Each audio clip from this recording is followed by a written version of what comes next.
Good morning, first grade.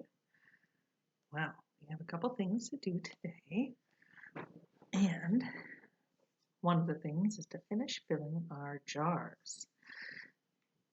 Now, when we think about the things we talked about yesterday, and we think about water and plants, I hope that you were able to talk to your parents a little bit and tell them about what you notice about the importance of water and the different types of water.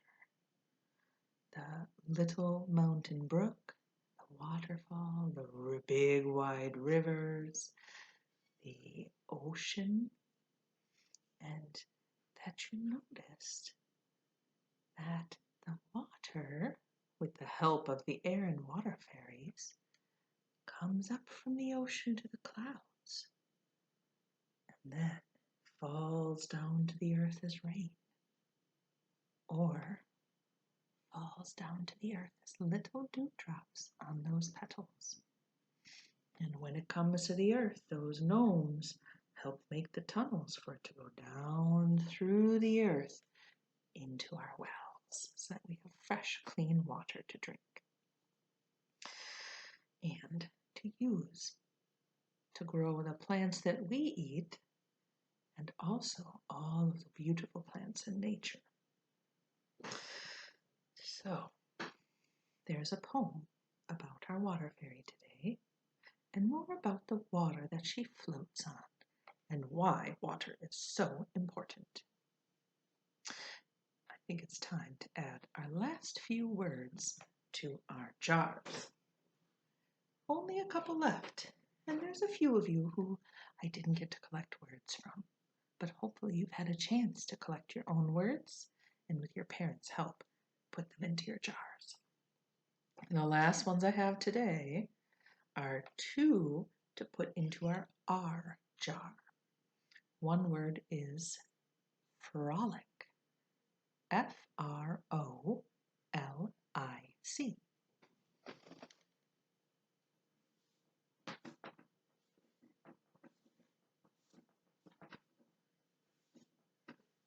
That's quite a long word, but it's one that's a good one for springtime. And then the last word for our R jar is a word you know well because we say it all the time, but you might not have seen it written down. The word is CRAYON. Think about what that could be as I write it.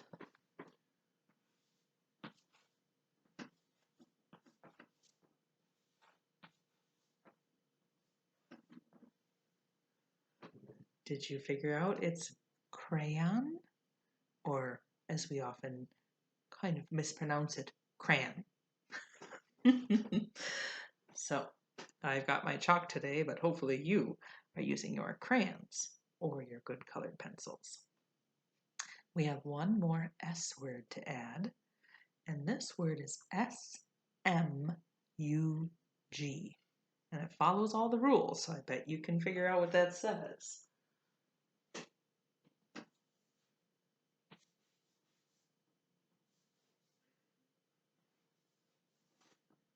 Oh, I just barely fit it into my S jar. SMUG. Smug. Smug. And it might not be a word you have heard so often, but it's a word that describes kind of a mood when you're feeling like you were right and you feel good about it. You might be smug. Our very last word is BLACK. So that will go into our L jar.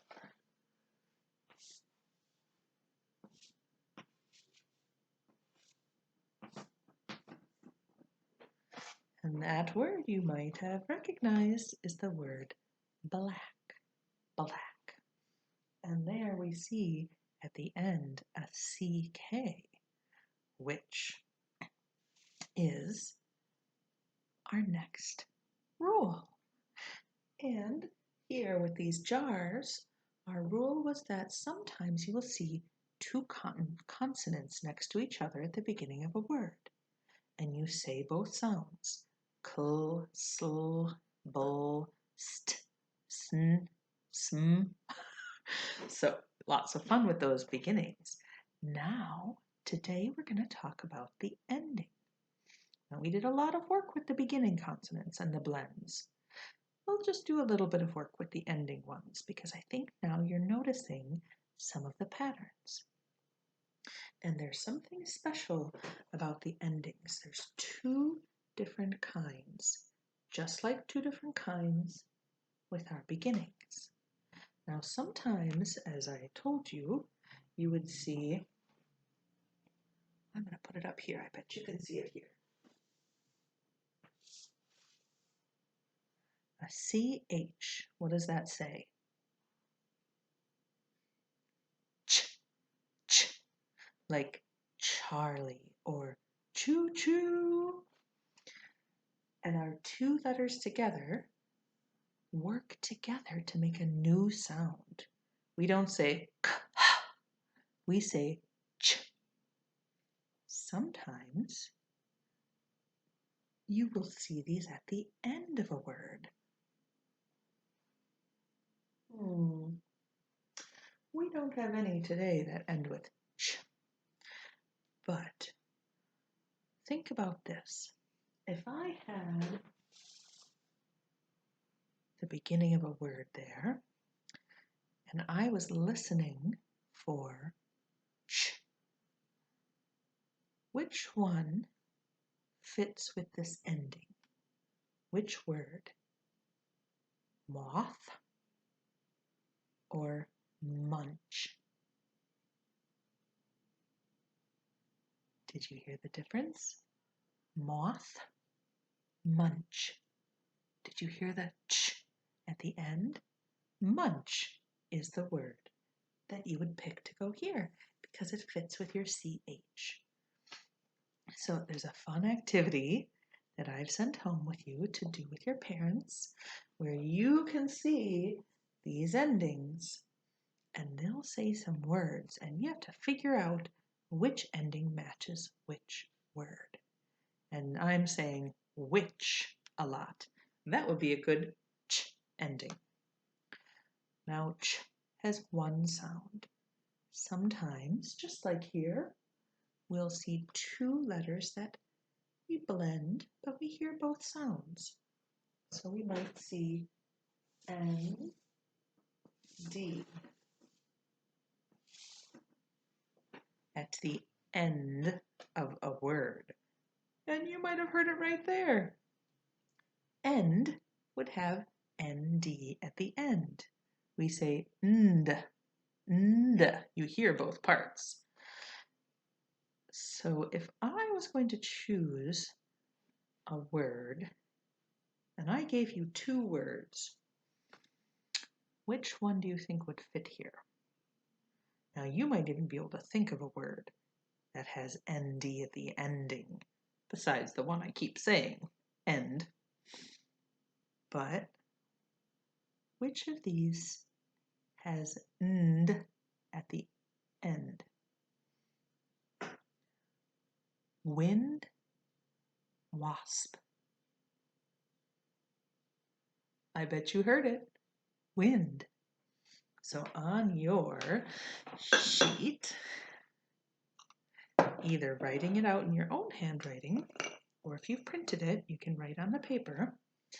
I would figure out the beginning of the word. If I had wind, w-I, W-I. Wind. And then, if I wanted to put munch, I would put M-U-N-C-H. There's a little N consonant in there too, but you would have heard that ah.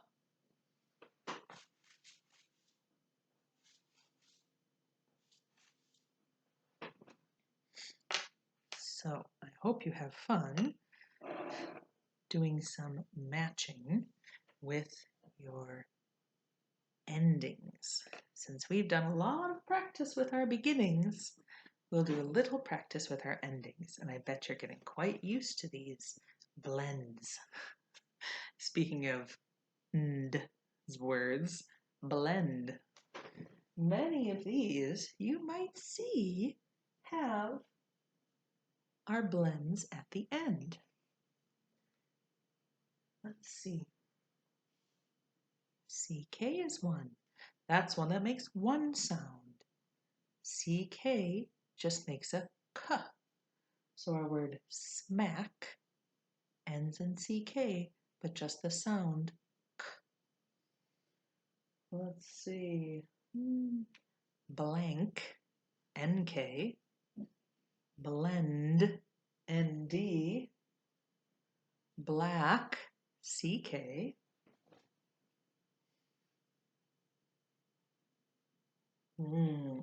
Growl, WL. I didn't even put that on our list because it's very rare.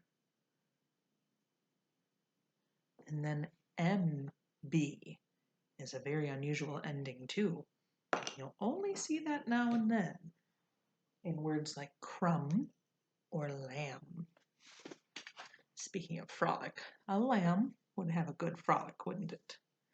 So that's looking at the ending of our words instead of the beginnings. And we have lots more things to learn about words. So I can't wait to keep learning these things. And everything we notice about words helps us when we're reading and writing. In your journal today, I want you, your nature journal, to, when you're outside, use your ears for observation. We have done a lot of looking to see what we can see, and I want you to really listen today. What do you hear? And I want you to see what you notice about those sounds. Is it living creatures making the sounds? I can hear right now some birds outside my window.